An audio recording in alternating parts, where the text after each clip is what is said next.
people! This is me, this is Giovanna. Bem-vindos para mais um episódio de Chocolate História. Aquele episódio que a gente vai falar, você vai falar, sabe de quem? De Mary primeira. Isso, ela. Eu sei que esse episódio foi esperado, gente, sério. I know it. Eu esperei muito por esse episódio também. Cara, primeiro de tudo, bom dia, boa tarde, boa noite. Estão escutando Hellers? Escutem Hellers. Please, dê uma oportunidade para Hellers. Sério, vocês não vão se decepcionar, de verdade. Segundo de tudo, qualquer dúvida, qualquer crítica, qualquer sugestão, qualquer elogio, vão lá, ou no Instagram, ou no Facebook, @ElizabethMargot_ no Instagram e Elizabeth Margot no Facebook. Lá eu respondo, gente, eu fico muito feliz quando vocês falam comigo. No episódio da Jenny Gray, o Marcelo Turella comentou lá e, poxa, muito obrigada, Marcelo, por ter comentado, por estar acompanhando os episódios. De verdade, eu fico muito feliz mesmo. Então, gente, muito obrigada por vocês estarem dando esse feedback, estarem se interessando, indo ver as fotos do episódio, né? Cada episódio tem várias fotinhos lá postadas pra vocês. Então, assim, cara, de verdade, muito obrigada por estarem me incentivando a continuar esse trabalho, que eu amo. Mas que às vezes a gente fica tipo, ai, será que as pessoas estão gostando? Muito obrigada por vocês falarem que estão gostando. De verdade, muito. Não esqueçam também que a gente tem o www.chocolatehistoria.com.br. Você colocando isso, vai aparecer o site do Anchor, né? O meu perfil do Anchor. Ela vai ter todos os episódios, se assim for mais fácil pra você. Eu vou deixar o recadinho do Anchor aqui e eu já volto pra falar de Mary. Finalmente Mary. Oh my God, Mary. O chocolate de hoje é talento meio amargo com amêndoa. Eu escolhi esse porque a vida da Mary foi amarga, foi difícil, foi dura, mas teve o quê de amêndoa, né? Ela teve também felicidade, ela teve uma vida de alegria, principalmente quando ela vira rainha, por exemplo. Então, por que não unir duas coisas legais assim? E também acho que o motivo principal para eu ter escolhido o talento é justamente o nome do chocolate, talento. Ela tinha talento para estar naquele lugar que ela ficou, ela tinha talento para enfrentar tudo aquilo que ela enfrentou. Força, raça, tudo. Então por isso que eu escolhi talento de chocolate meio amargo com amêndoas. Então vamos falar de Mary. Primeira coisa que nós precisamos saber sobre Mary é que ela foi a primeira rainha reinante da Inglaterra. Entre aspas, se nós excluirmos a Jenny Gray e a Imperatriz Matilda. Lá na época dos Plantagenets da mãe do Henrique II. Excluindo essas duas, a Mary era a primeira rainha reinante. Vamos manter assim, porque até pela trajetória de toda a monarquia inglesa, cabe muito mais a Mary levar esse título do que qualquer outra. Mas aí a gente vê isso em outros episódios também. A Mary vai nascer no dia 18 de fevereiro de 1516. Ela foi a primeira criança sobrevivente do Henrique VIII e da Catarina de Aragão. Primeira e única, tecnicamente, né? Ela sobreviveu à infância e chegou à vida adulta. Ela foi batizada na fé católica, e um fato interessante é que ela foi batizada por franciscanos. Achei muito interessante isso. E um dos padrinhos dela era o Thomas Wolsey. Tem episódio dele aqui também, se vocês quiserem escutar um pouquinho sobre ele. A Mary vai morrer no dia 17 de novembro de 1558. Ela tinha 42 anos aí. E ela vai ser rainha de julho de 1553 até dia 17 de novembro de 1558. Já entrando na educação da Mary, ela foi uma criança muito precoce. Aos 4 anos, ela já tocava, já se apresentava para comitivas do pai, né, que era o rei. E a maior parte da educação da Mary veio de sua mãe, né, a Catarina de Aragão. Tem episódios da Catarina de Aragão, eu recomendo vocês escutarem muito, porque é um episódio muito bom. E vocês vão entender também esse background por detrás da vida da Mary, e até outras coisinhas que vão perpassar pela vida dela. A mãe dela, Catarina, consultou um humanista, Juan Luis Vives. E esse cara foi responsável por escrever um tratado, que era tipo uma dissertação, sobre a educação feminina cristã. E ela fez isso justamente para ajudar na educação da Mary. A Mary sabia ler e escrever latim, sabia francês, espanhol, música e dança. Ela tinha uma pele muito clarinha, olhos azuis claros, e o cabelo girava em torno do ruivo e do dourado, assim, do louro meio dourado. Puxando os pais, né? Os pais tinham essa tonalidade de cabelo. Acho que o principal dentro de todo esse levantamento da infância da Mary é dizer que o Henrique era completamente apaixonado por ela. Ele adorava a filha, ele tinha orgulho dela. Isso não tirava a frustração deles de não ter um filho, mas ele em nenhum momento renegou a Mary, ao contrário. Ele a mimava de tudo. Em 1525, quando a Mary tinha 9 anos, ela foi enviada para a fronteira do país de Gales para presidir aí entrando entre aspas aqui, em nome, óbvio, o Conselho de Gales e Manchas. Aí vamos dar uma parada aqui. O que era isso? Gales sempre foi uma região à parte da Inglaterra. Foi anexada à Inglaterra e tudo mais, só que na administração dela era uma coisa um pouco mais à parte. E era papel do herdeiro tomar conta disso, em que não tinha filho homem até aquele momento. Então, tecnicamente, a Mary era a herdeira do Henrique, né? Ela subiria ao trono. Então, ela vai com essa função até Gales, com a função de representar o pai, mas ainda não era a função, de fato, de um príncipe de Gales, né? Como a gente chamaria se fosse um homem. E ela vai ter a própria corte dela, no castelo de Ludlow, lá em Gales. E vai ter muitas prerrogativas reais, muitos benefícios reais, que eram dados ao príncipe de Gales. Porém, é aquela questão que eu acabei de falar. Ela não era o príncipe de Gales. Ela era herdeira do pai, ela representava o pai, mas ela não era o príncipe de Gales. Ela nunca foi investida com isso. Apesar de que algumas pessoas a chamavam de princesa de Gales, mas a Mary nunca de fato foi oficializada com esse nome, com esse termo. Ela ficou 3 anos lá, sempre ia e voltava para a corte, e só foi retornar a Londres em 1528. Definitivamente ela volta para Londres nesse ano.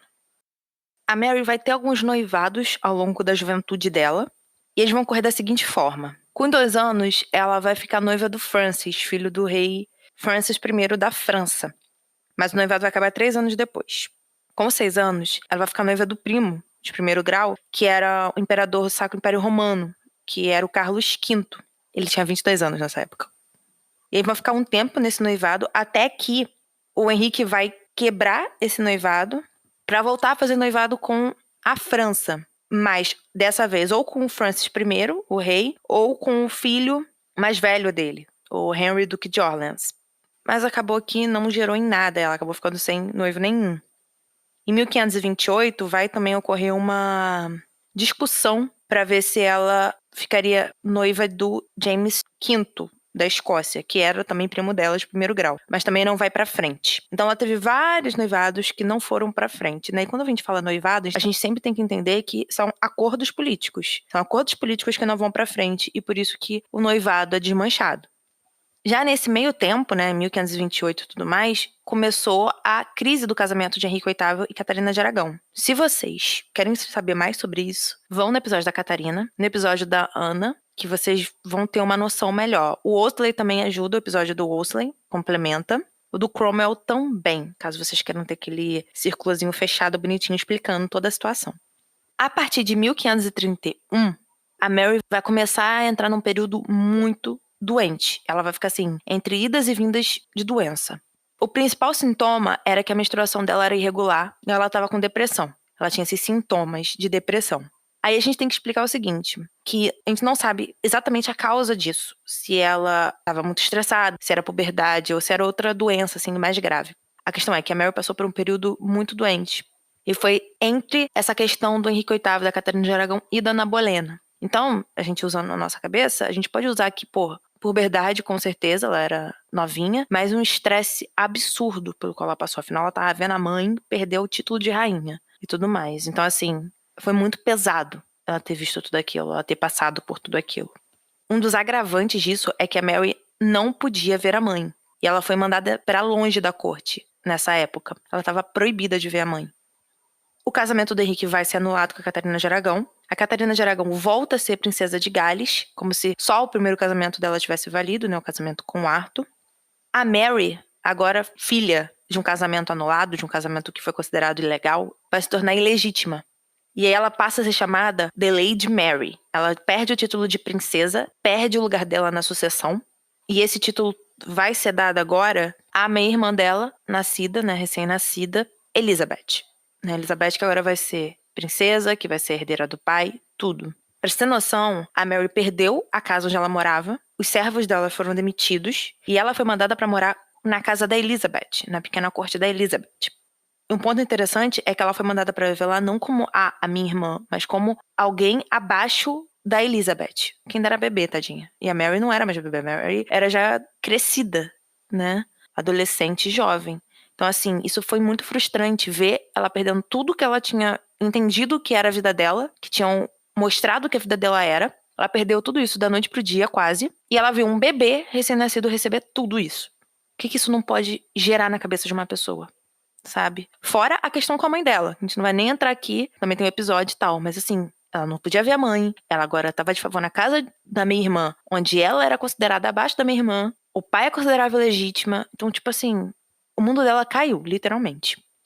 Com isso, a gente vai ver que a Mary vai se recusar a reconhecer a Ana como rainha e a Elizabeth como princesa. Ela vai se recusar. Ela não vai reconhecer. Isso vai deixar o Henrique muito, muito, muito puto. De verdade.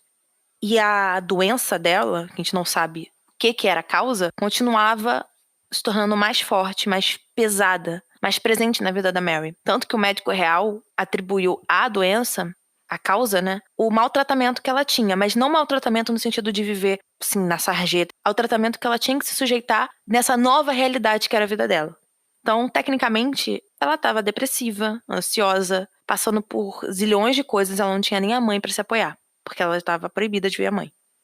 A pessoa que vai ser muito importante na vida da Mary, principalmente nesse período, onde ela estava aí, Ana Bolena, Jenny Seymour, essas esposas do Henrique, vai ser o embaixador espanhol Eustace Chapuz.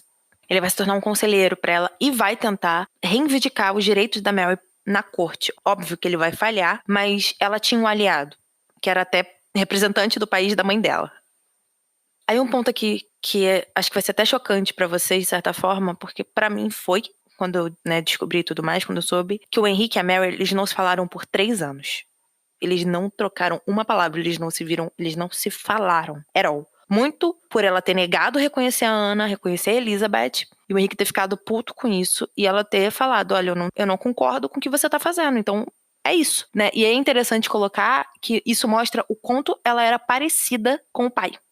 Óbvio que essa força, essa garra, tinha muito da mãe dela. Mas a gente não pode negar que a Mary tinha coisas do Henrique latentes. E eu acho que essa teimosia, de certa forma, puxou muito mais o pai do que a mãe. E não falo teimosia de uma forma ruim. É uma forma tipo, eu acredito nisso e eu não vou mudar de opinião. Porque assim, é muito fácil você acreditar naquilo, mas escrever, assinar alguma coisa dizendo que não acredita. Só que a Mary não achava isso. Pra ela era muito mais difícil dizer que acreditava naquilo do que não dizer, né? Então, assim, ela preferiu enfrentar toda essa fúria do pai, toda essa consequência ruim na vida dela, por não aceitar a Ana, por não aceitar a Elizabeth, do que simplesmente assinar um documento dizendo que acreditava que elas eram as verdadeiras rainha e princesa. E eu diria que isso é muito Henrique, mais do que a Catarina de Aragão.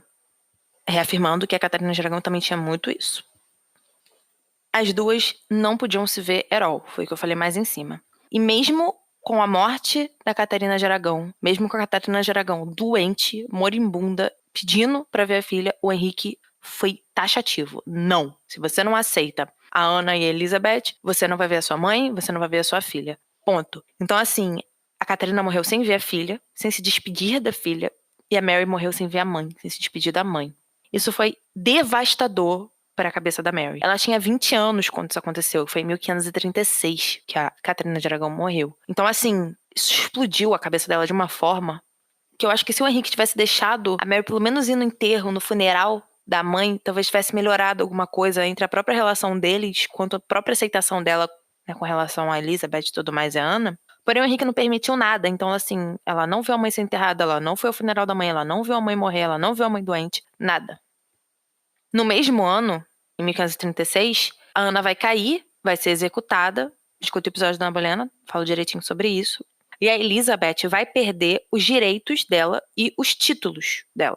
Da mesma forma como a Mary. Agora, as duas eram ilegítimas, as duas não eram mais princesas, as duas tinham perdido todas as prerrogativas reais que a linha de sucessão e que ser legítima do Henrique dava. Então, assim, elas estavam quase no mesmo barco.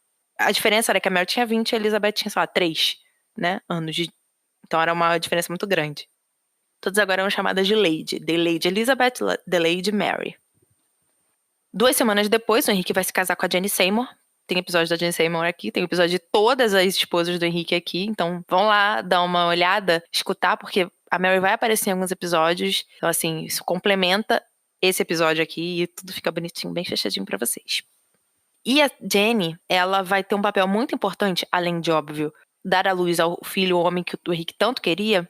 Ela vai fazer com que o Henrique e a Mary façam as pazes. Os dois voltam a se falar nesse período. Óbvio que, tipo, não é simplesmente, ai, papai, me abraça. Não. Mas eles voltam a ter contato. O Henrique, ele vai passar a insistir que a Mary reconhecesse ele, Henrique, como chefe da igreja da Inglaterra, porque ele já tinha rompido com Roma, e que também reconhecesse que o casamento dos pais, né, dela, no caso do casamento do Henrique e da Catarina de Aragão, era inválido. Dessa forma, a Mary reconheceria que ela era ilegítima. Ela assumiria, sou ilegítima, tô reconhecendo aqui que eu sou ilegítima. A Mary tentou de tudo pra não precisar chegar a esse ponto, pra não precisar reconhecer todas essas questões, né? Quando a gente fala reconhecer, é assinar de fato um documento dizendo eu reconheço isso, isso, isso e isso. Ela tentou muito, muito, muito. Ela falava que ela ia até onde Deus e a consciência dela permitiam. Só que o Henrique não estava satisfeito. Ele queria que ela assinasse, que ela reconhecesse tudo que ele tinha feito.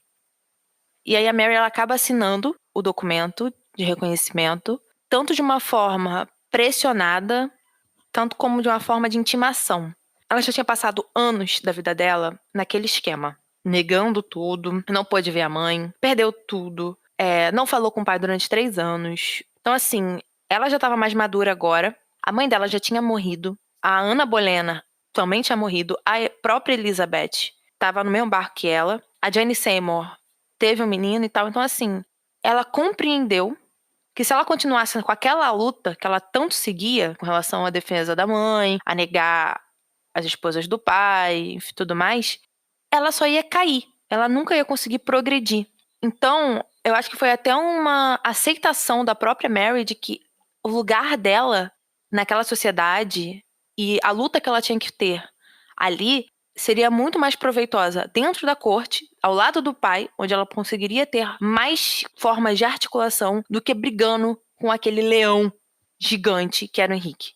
Então, assim, eu acho que, além de ser pressionada, porque ela conseguiu compreender isso e falou, tá, já não é mais o momento de eu brigar com ele, agora é o momento de eu abaixar minha guarda, entender a hora que eu vou poder levantá-la de novo, sabe? Eu acho que essa maturidade veio muito após a morte da mãe dela, sabe? Após ela ver que a vida ia acabar, a mãe dela morreu, o que ela ia fazer se ela continuasse daquela forma? Com isso, ela vai passar a ter um lugar na corte. Ela vai ganhar uma casa do pai, vai começar a ter roupas finas, vai gastar bastante com jogos de carta, que era um hobby que ela gostava muito. Então, assim, ela vai voltar a ter uma vida boa. Não era a vida que ela tinha antes, como quando era princesa, mas era uma vida boa, melhor do que aquela que ela estava levando. Um ponto interessante aqui que eu quero trazer, porque eu vejo isso em muito das séries que tem aí sobre o estudo, Mary e tal, é que no reinado do Henrique VIII, né, com a quebra da igreja e tudo mais, vão ter algumas revoltas católicas fortes, e essas revoltas elas sempre vão exigir a legitimação da Mary. Mas isso não significa que a Mary tinha alguma coisa a ver com isso. Não há prova de que ela estava envolvida nisso. Só quis trazer esse adendo, porque eu já vi em algumas coisas e eu achei melhor, tipo, olha, não tem provas se ela participou, se ela armou tudo aquilo. Em 1537, a Jane Seymour vai morrer, vai nascer o Edward, irmão dela, e a Mary vai ser a madrinha dele e vai tomar a posição principal no luto da rainha, né, no próprio funeral da Jane Seymour. Ela era bem grata a Jane, né? Afinal, a Jane que conseguiu unir a Mary e o pai novamente, de certa forma. Tiveram mais algumas tentativas da Mary se casar. Uma delas foi com o Duque de Cleves, que é, né, o irmão da Ana de Cleves. Porém, não deu em nada. E aí, o que aconteceu? Ao invés de ser ela que ia casar com o Duque de Cleves, quem acabou casando com quem, né? Foi a Ana de Cleves e o Henrique VIII. Né? E escuta o episódio da Ana, bem legal. Falar também um pouco da relação das duas. E da Elizabeth também. Então, é interessante. Em 1541, a madrinha e antiga governanta da Mary, da casa da Mary, né, a condessa de Salisbury, vai ser executada sob o pretexto de conspiração católica. Por quê, né? O filho dela, o Reginald Pole, estava envolvido em algumas questões assim, de conspiração católica. E aí ela vai ser executada. Eu quis trazer isso aqui porque o Pole vai aparecer mais vezes, então, para vocês entenderem, até de certa forma, qual era a ligação do Pole com a Mary. Aí chegamos em 1542, onde o Henrique vai casar com a Catherine Howard, vai executar a Catherine Howard, e agora ele vai estar meio que solteiro viúvo, né? Vai ficar meio nesse meio termo aí. Não vou falar solteiro por completo, porque o cara, né, tinha bagagem aí de 5 esposas. É sacanagem, né? Falar que o cara era solteiro. E o Henrique passa a convidar mais a Mary para ir à corte e a convidou para a festa de Natal. E um ponto interessante é que, como ele não tinha esposa naquele período, né, estava com a ausência de rainha consorte, quem fez as honras da corte, né, quem foi a anfitriã das festividades foi a Mary. Ela tinha 26 anos nessa época, em 1542. E assim, mostra o quanto ela já estava subindo, né? Ela já estava tomando uma posição mais consolidada ao lado do pai, em termos até de proximidade. Aí no ano seguinte, né, em 1543, o Henrique vai casar com a Catherine Parr. Escutem o episódio da Catherine Parr, sério, escutem. E é a própria Parr que vai ser responsável por unir a família, né? Quando eu digo unir a família, eu tô querendo dizer Henrique, Elizabeth, Mary e Edward, né? Trazer os 4 para uma união mais forte. Ela foi responsável por isso. E ela também foi responsável por convencer o Henrique a devolver a Mary e a Elizabeth a linha de sucessão. Isso é interessante, porque a Mary já tá aí com 20 e poucos anos, né? Quase 27, né? 26 para 27. E ela, todo esse período que o pai tinha anulado o casamento dele com a mãe, ele em nenhum momento pensou em trazer as meninas de volta, de certa forma. E aí a Parr, ela faz isso, ela consegue isso. Isso é um dos maiores feitos pra mim que a Parr já teve, assim, na vida. Mas aí um ponto interessante pra falar pra vocês é que elas estavam na linha de sucessão, mas isso não significa que elas eram legítimas. Elas continuavam ilegítimas, porque, se eu não me engano, eu falei isso no episódio anterior. Se o Henrique legitimasse as filhas, falasse, não, elas são legítimas, ele estaria legitimando os casamentos que ele mesmo anulou. Então seria um tiro no próprio pé. Então ele falou assim, não, elas são minhas filhas, vou colocar na linha de sucessão, porém elas continuam ilegítimas porque meus casamentos com essas mulheres foram ilegítimos. Entende? O Henrique, ele vai morrer em 1547 e a Mary vai ter 31 anos aí. O Edward vai subir ao poder, ele tinha 9 para 10. Episódio do Edward aí, escutem. E com a morte do pai, a Mary vai herdar a propriedade de Norfolk, Suffolk e Essex, além de algumas casas. O Henrique vai deixar para ela. Entrando no reinado do Edward, né, e aí novamente eu falo para vocês escutarem, que ia falar bastante sobre a reforma da igreja, né, sobre a igreja da Inglaterra de fato se tornar protestante e tudo mais.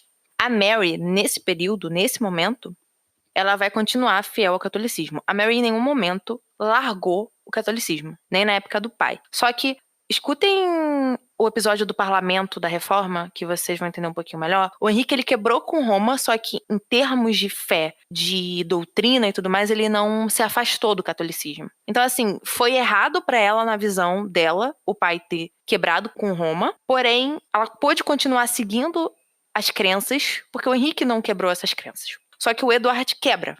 E assim, aí ela vai ter que se impor. E ela vai continuar fiel ao catolicismo romano. E um ponto interessantíssimo, acho que o mais legal disso tudo, é que a Mary vai continuar promovendo missas tradicionais na própria capela dela, né? Nas terras dela. Um ponto interessante dizer aqui, eu já disse isso no episódio do Edward, mas é bom ressaltar, o Edward vai acabar com as missas. Então, assim, a Mary vai virar pra ele e falar assim, não, aqui não vai acabar. Ela vai se impor. E ela vai ser inteligente o suficiente para chegar no primo dela, Carlos V, né, que era imperador, né, do Sacro Império Romano Germânico, e falar assim, faz pressão diplomática, porque eu quero continuar fazendo minhas missas, quero continuar sendo católica, e você tem que ir lá fazer isso, porque eu sou tua prima. E eles vão te escutar porque você é o imperador. E eles não vão querer criar caso com você. Então ela usou os trunfos que ela tinha na manga, que era, por exemplo, um primo imperador, né, dominante quase da Europa inteira, a experiência de vida dela, pra poder virar e falar, eu vou continuar fazendo o que eu quero, e eu vou querer ser católica. Durante o reinado do irmão, a Mary, ela não vai tanto pra corte, ela vai realmente ficar mais em casa, mais afastada, no interior. E tipo assim, os dois eram muito diferentes, o Edward e a Mary. Ela tinha nascido na fé católica, ela foi criada por uma mulher católica demais. Ela viveu tudo aquilo que a gente já falou agora. E o Edward não. O Edward já nasceu com a igreja do Henrique feita. Ele foi educado por protestantes. Então, assim, eles eram muito diferentes. Em termos até de idade, né? A Mary tinha 31 quando o pai morreu. O Edward tinha 9. O Edward vai morrer com 15 anos. Então a Mary vai ter, tipo, quase 40. Então, assim, é uma diferença muito grande de idade. Eles se davam bem, eles se amavam, porém eles eram muito diferentes.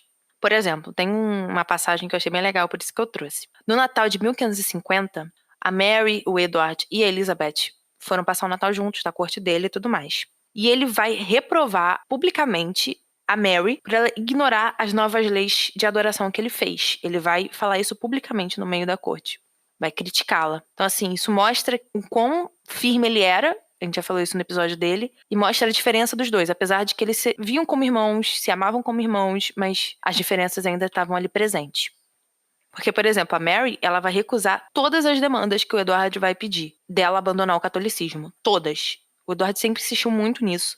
O Edward já pediu pra Catherine Parr, falar com a Mary pra ela abandonar o catolicismo. Mas nada deu certo. Ela nunca recuou. E ele também nunca recuou. Falou, não, você tem que aceitar. E ela falava, não, eu não vou aceitar. Então eles ficavam nesse bate e volta. Mas, é claro, isso era quase como uma discussão verbal, né? O irmão não ia fazer nada contra a irmã. O Edward nunca pensou em prendê-la, por exemplo. Isso não passava pela cabeça dele. Não, ela era irmã dele, ainda era a irmã mais velha. O Edward vai morrer, vai entrar a crise de sucessão, né? A Jenny Grey e tudo mais. Aí eu peço aqui encarecidamente pra vocês, por favorzinho, vão escutar esse episódio. É o episódio anterior a esse, eu fiz semana passada. Então tá assim, Jenny Grey, crise de sucessão, pá. Porque é muito importante esse episódio. Tanto pra compreender a Jenny Grey, tanto pra entender o que aconteceu nessa sucessão entre Edward e Mary. Então escutem, por favorzinho, tá bom? Eu fiz a parte porque é muito complexo e os dois deixaram muitas coisas. Então, assim, os episódios são grandes. Então, enfiar ainda a crise de sucessão no episódio do Edward e depois colocar aqui não seria jogo, nem pra vocês entenderem. Então, por isso que eu fiz um episódio à parte e já inseri a história da Jenny Grey também. Então, vão lá escutar porque tá show. Uma das primeiras ações da Mary como rainha foi libertar o Duque de Norfolk, que era católico, o Thomas Howard, que também lutava pelas causas conservadoras católicas, o Stephen Gardiner e o Edward Courtenay, da prisão, da Torre de Londres. Eles estavam presos por causa do reinado do Edward. Aí ela vai pegar o Gardiner e vai colocá-lo no conselho privado e vai fazer dele bispo de Winchester e Lord Chancellor dela. Cargos que ele vai manter até a morte, tá? Até a morte dele em 1555. E vai ser o próprio Gardiner que vai coroar a Mary no dia 1º de outubro de 1553, na abadia de Westminster. Ela tinha 37 anos aí. A Mary demorou 37 anos pra conseguir o que de fato era dela por direito, de certa forma. Não que o Edward não tivesse o trono por direito, mas assim, ela era primogênita, né? Mas naquela época as coisas não funcionavam assim. Se o Henrique e a Catarina de Aragão tivessem tido um filho depois da Mary, o menino seria rei e não ela. Mas ela foi rainha. E ela realmente viveu pra isso. Ela realmente foi educada, treinada, lutou pra chegar até aquele dia, até aquela coroação dela. A Mel tinha muito trabalho pra fazer agora, né, depois de tudo que tinha acontecido, questão religiosa e tudo mais. Só que era tudo alegria, era tudo joy, sabe? Porque ela finalmente tinha conseguido aquilo que ela havia nascido pra fazer, que era ser rainha. Entrando já na questão religiosa, que é um dos principais assuntos do reinado da Mary, no mês seguinte a ela subir ao trono, né, a ela virar rainha, a Mary vai emitir uma proclamação dizendo que não obrigaria nenhum súdito a seguir a religião dela, ou seja, a seguir o catolicismo. Porém, até setembro de 1553, vários clérigos protestantes foram presos, incluindo o Cranmer. Cranmer, eu já falei dele zilhões de vezes aqui. Desde o episódio da Ana Bolena até agora, o cara tava praticamente em todos os episódios. Sem brincadeira. Ele tava em todos os episódios. Porque ele foi o arcebispo de Canterbury do Henrique e foi arcebispo de Canterbury do Edward. E na Mary ele vai ser preso. Eu vou fazer um episódio do Cranmer, acho que eu falei isso no anterior, eu vou fazer um episódio dele, ele merece. Depois de a gente citar tanto esse cara aqui, que ele merece um episódio só dele. Eu vou fazer Cranmer, aguarde que você vai ser feito. E ele vai ser preso pela Mary. A Mary vai convocar o primeiro parlamento dela em outubro de 53. E nesse parlamento, a primeira coisa que eles vão fazer é declarar o casamento do Henrique com a Catarina de Aragão válido. É a primeira coisa assim já de tacada, de uma vez só, pá! Tá válido, é isso aí. Ele que tava errado na época, a gente que tá certo agora. E ela vai abolir todas as leis religiosas feitas no reinado do Edward, do irmão dela. Vai voltar tudo pra como o Henrique deixou. Ela vai meio que tentar tirar esse progresso protestante que foi feito dentro do reinado do irmão de uma tacada só. Zoom! Vai conseguir? Não. Vamos ver o porquê mais pra frente e tudo mais. A doutrina da igreja agora vai ser estabelecida pelos 6 artigos de 1539, né, que são os artigos do Henrique VIII. Então, como eu falei, vai voltar para o Henrique VIII, para como ele deixou. E com isso, vai reafirmar o celibato clerical, ou seja, padres que já estavam casados naquele período foram privados de exercer a função de sacerdote. Porque essa questão do padre casar e tudo mais, que não é responsabilidade do Henrique, é responsabilidade das reformas do Edward. Então, assim, a Mary já foi taxativa e falou, não, também vamos cortar tudo, vamos voltar pelo menos ao que era com o meu pai. Que ela sabia que não poderia simplesmente falar, não, agora vai todo mundo virar católico e acabou. As coisas não são bem assim. Porque mesmo ela voltando pro que era com o pai, ainda não era um catolicismo, né? Porque, querendo ou não, o Henrique tinha rompido com Roma. Ele era o chefe da igreja. Como é que vai ser? A Mary, ela vai tentar desfazer todas as reformas religiosas que ocorreram no reinado do pai e do irmão. Principalmente do irmão, como eu falei. Mas ela não vai conseguir. Ela tinha a crença dela na supremacia papal, mas ela governou constitucionalmente como a chefe da igreja da Inglaterra.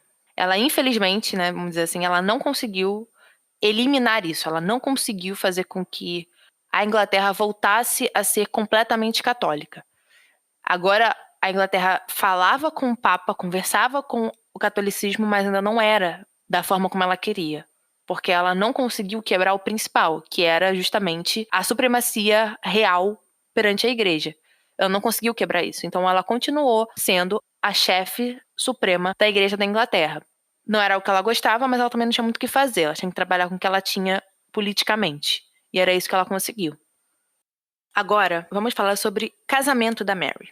Ela passou a maior parte da vida dela sem casar, sem perspectiva de que iria casar. Por quê? A Mary era filha de rei e irmã de rei. E essas duas posições implicavam que, caso ela quisesse se casar, ela tinha que pedir autorização pro rei e por parlamento. Então, assim, ela não se casaria com quem o pai ou o irmão não concordasse. Então, ela basicamente ficou solteirona. Porque o pai fez alguns acordos, né, tratados para ela ser noiva e tal, pá, mas nunca foi pra frente. E depois de um tempo ele já não sentia que era interessante casar a Mary, justamente por ela não ter se convertido e tudo mais. E o Edward, então, nem pensar. Até porque também o reinado dele foi curto e acabou que ele nem conseguiu pensar nisso, de certa forma. E a Mary já tava ficando muito velha. 37 anos era velha pra caramba naquela época, quase. Pra ele já nem dava pra ter filho. E aí, quando ela vira rainha, ela vai passar a buscar o marido, tipo, imediatamente, quase. Porque ela tinha que produzir um herdeiro pra perpetuar o catolicismo, as crenças dela na Inglaterra. Só assim ela conseguiria fazer isso. E o que acabaria impedindo a Elizabeth de subir ao trono. A Elizabeth era protestante, ela não queria de jeito nenhum. E aí, o imperador Carlos V, que era primo dela, a gente já falou sobre ele aqui nesse episódio, sugeriu que ela casasse com o único filho dele, o Filipe, príncipe da Espanha. Esse Filipe já tinha casado, já tinha até um filho de um casamento anterior, tinha, enfim, vários territórios pela Europa inteira, afinal ele era filho de um imperador, ele viraria imperador, e, assim, consequentemente, o filho dele, lá. E ela achou interessante a ideia. Um retrato do Felipe foi mandado pra ela. Ela gostou e falou, vou casar. Aí entramos em duas questões. A principal é que o casamento não foi bem aceito na Inglaterra, por ninguém. Nem pelos católicos, pelos conservadores, nem pelos protestantes. Aí você fala, nossa, Giovana, nem pelos católicos, né? Afinal, Espanha, católica, pá. Não, por quê? Se a Mary casasse com esse cara, a Inglaterra seria quase colocada na mão, assim, dada. Os Habsburgs, que era a dinastia, a casa real do imperador e tudo mais. Então, assim, patriotismo falou mais alto para esses católicos, para esses conservadores.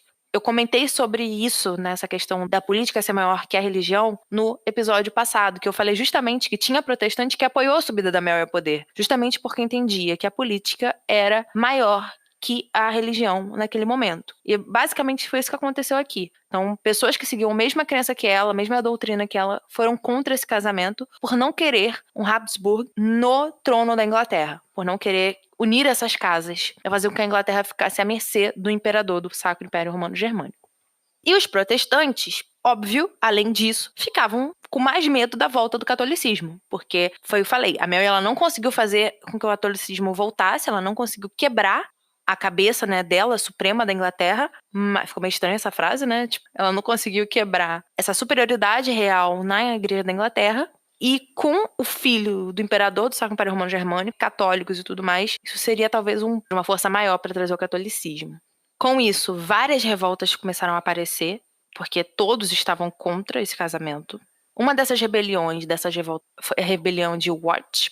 Ela falhou, mas ela foi importante em alguns aspectos, principalmente no que aconteceu com a Elizabeth. Porque a Mary acreditava que a Elizabeth estava envolvida na participação dessa rebelião, justamente para tirar a Mary do poder e a Elizabeth sucedê-la como rainha. Com isso, a Elizabeth vai ficar presa na Torre de Londres por 2 meses. A Mary vai prendê-la lá. E depois a Mary vai tirar a Elizabeth da Torre de Londres e vai colocar numa prisão domiciliar. E a Elizabeth vai passar, assim, praticamente quase o reinado da Mary inteiro nesse enclausuramento.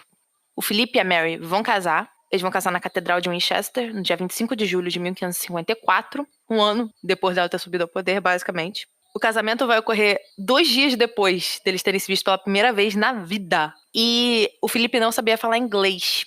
Então, eles falavam uma mistura de espanhol, francês e latim. Os dois ali. É uma coisa meio louca, né? Uma salada de frutas. Vamos entrar aqui numa questão importante, que é os títulos. A Mary, como a gente sabe, era rainha, reinante da Inglaterra. E ela casando, na época, no direito comum inglês, as propriedades e os títulos que pertenciam à mulher se tornariam do marido após o casamento. Ou seja, partindo dessa ideia, o título de rainha, as propriedades da Mary passariam para o Felipe. Então ele se tornaria rei da Inglaterra também. Ele também seria proprietário de várias coisas. Isso foi o que eu falei, fez a Inglaterra entrar em choque. Eles não queriam que isso acontecesse. Não com um estrangeiro ainda espanhol, Habsburgo e tudo mais. E eles não queriam, porque ele poderia se tornar rei de fato, né? Ultrapassar a autoridade dela, da própria Mary. Então, assim, o que aconteceu, né? O acordo de casamento. O Felipe ia ser chamado de rei da Inglaterra, junto com a Mary. Os documentos oficiais, os atos do parlamento, deveriam ser assinados com os nomes dos dois. E o parlamento deveria ser chamado sob a autoridade conjunta do casal. Ou seja, eles estavam dividindo o trono. Basicamente isso. Óbvio que durante a vida da Mary, se a Mary morresse amanhã, o Felipe ia perder essa prerrogativa. Mas enquanto ela fosse viva, enquanto ela fosse rainha, ele teria esses direitos. A Inglaterra não ia ser obrigada a oferecer apoio militar ao pai do Philip, né, o Carlos V, e o Philip não poderia agir sem o consentimento da Mary para nomear estrangeiros para cargos na Inglaterra. Isso não podia acontecer sem o consentimento da Mary.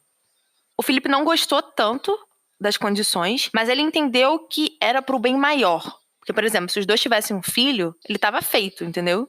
A Inglaterra estava quase na mão dele. Então, assim, ele assumiu aquele risco justamente para garantir um poder maior no futuro. Os dois não se amavam, os dois não tinham nenhum sentimento amoroso em si. Eram basicamente ganhos políticos e estratégicos.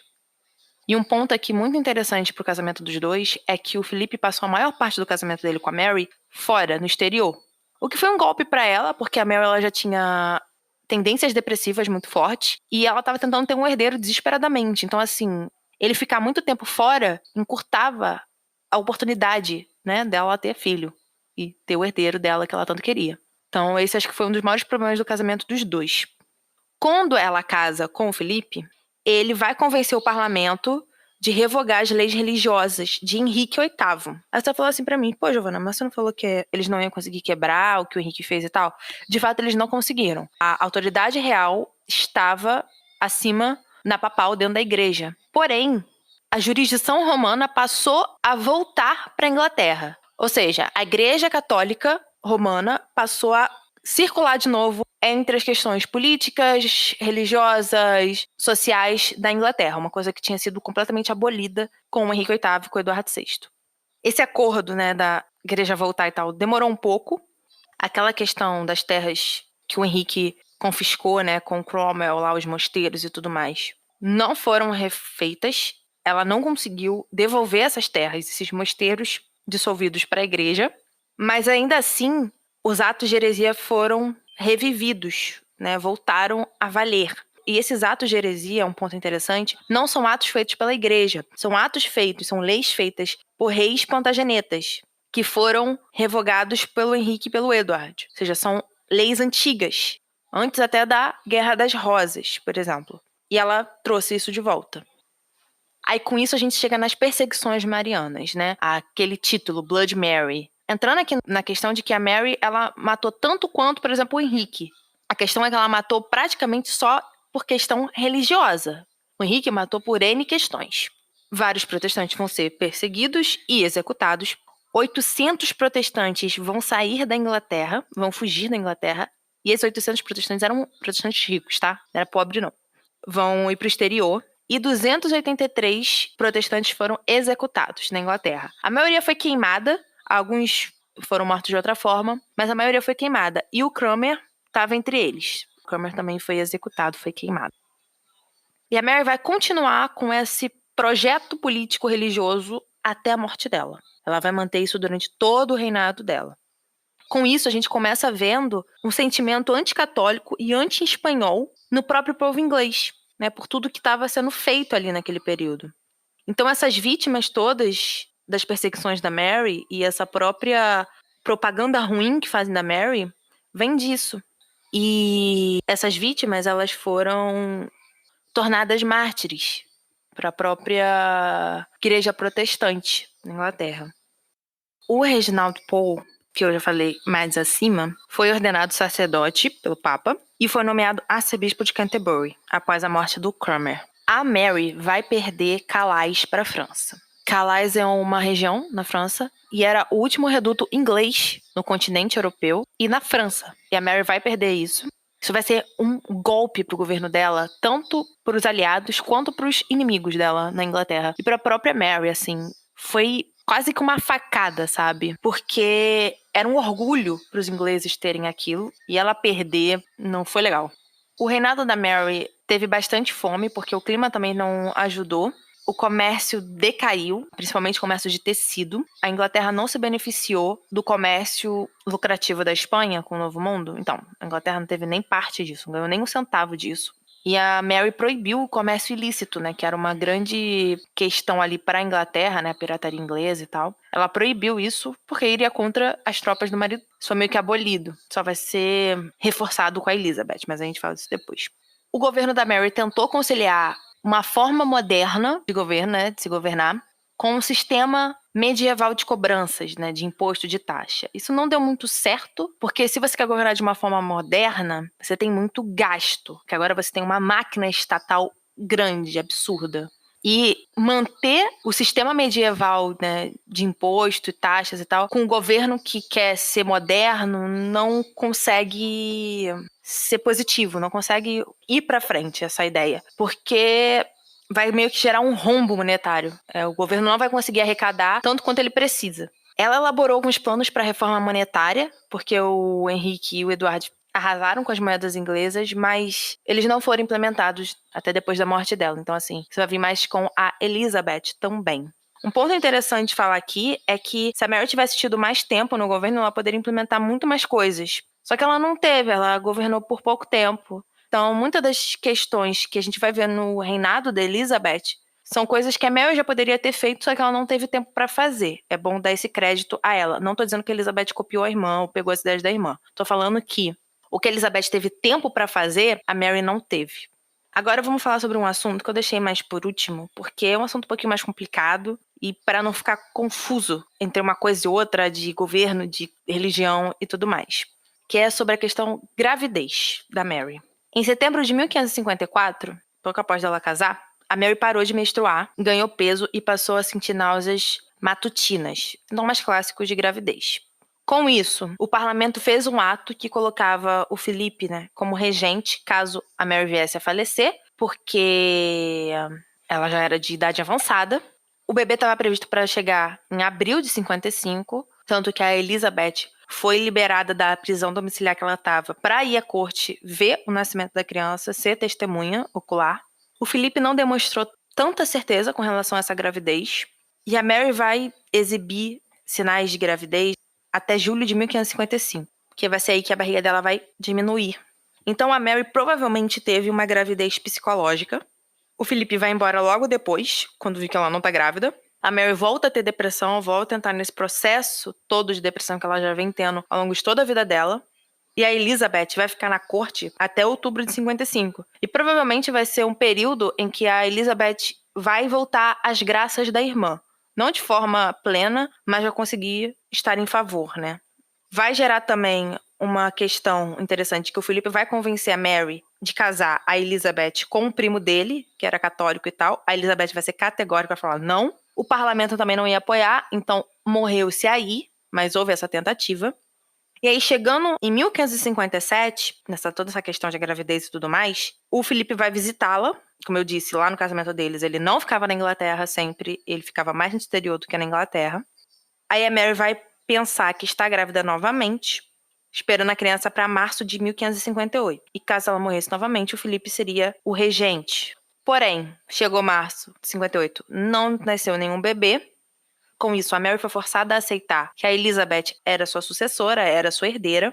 E aí a gente entra, né, no fim da saúde da Mary. A Mary vai começar a ficar doente em maio de 58. Ela vai sentir muitas dores que provavelmente eram consequências de cistos ovarianos e de câncer uterino. E ela vai morrer no dia 17 de novembro de 1558, com 42 anos. Um ponto é que o Reginald Pole vai morrer no mesmo dia que a Mary, devido a uma epidemia de gripe que estava ocorrendo na Inglaterra naquele período. E o Felipe não estava na Inglaterra, ele estava em Bruxelas. No testamento da Mary, ela vai declarar que ela quer ser enterrada ao lado da mãe, porém isso não aconteceu. Ela foi enterrada no dia 14 de dezembro na Abadia de Westminster, onde depois a Elizabeth iria passar a dividir túmulo com ela. E com isso, a Elizabeth sobe ao poder como rainha. O que eu quero dizer de Mary? Acho que tem só mais uma coisa que eu quero falar de Mary, que foi até dito no funeral dela, pelo John White, que era o bispo de Winchester na época. Ele diz o seguinte: a Mary era filha de um rei, era irmã de um rei, era esposa de um rei, era uma rainha, e pelo mesmo título, um rei também. Então, assim, eu acho que essa frase, essa passagem, descreve tudo que a Mary foi pra Inglaterra, pra vida dela, pra tudo, sabe? Ela teve muito sofrimento, mas ela era quem ela era. Ela era filha de rei, irmã de rei, esposa de rei. Ela era uma rainha por direito, e isso a fazia dela um rei. Então, assim, eu acho que é com essa visão que a gente pode terminar o episódio de hoje. Com a visão de que a Mary foi um rei. Ela pode não ter sido a melhor rainha, ela pode não ter sido a melhor monarca que a Inglaterra já teve, pode não ter reinado por muitos anos, como, por exemplo, a Elizabeth vai reinar. Porém, ela tem a história dela ali marcada. E ninguém pode tirar isso dela. Eu falei isso no episódio anterior, da crise de sucessão. Ninguém podia tirar aquele título dela. Aquele título era pra ela nasceu pra aquilo. O Edward e a Elizabeth poderiam ficar depois com a coroa, mas a Mary tinha que ser rainha, ela tinha que ter aquela coroa na cabeça dela. Ela nasceu pra isso, ela foi criada pra isso. E ela não iria aceitar menos. E de fato ela não aceitou. E ela morreu como rainha da Inglaterra. Então, gente, é isso. Não vou me prolongar mais, porque esse episódio tá grande, tá denso. Minha voz já não aguenta mais, admito. Nossa senhora, eu falei muito, nossa. Mas eu espero que vocês tenham entendido a história de Mary, espero que vocês tenham gostado da história de Mary, conseguido compreender a beleza dessa vida tão difícil que foi a dela, mas que teve um final feliz de certa forma, apesar de todos os sofrimentos que ela passou. Eu espero que vocês tenham gostado. Escutem Hellers. Qualquer dúvida, qualquer coisa, vão lá, @ElizabethMargot_ no Instagram ou no Facebook, Elizabeth Margot. Me perguntem, falem comigo, eu vou estar lá pra responder vocês. Qualquer coisa, vão lá no www.chocolatehistoria.com.br, que tem todos os episódios lá pra vocês, no Anchor. Escutem Hellers mais uma vez, porque Hellers é pra distrair nesses momentos, tá bom? Um grande beijo, fiquem com Deus e tchau!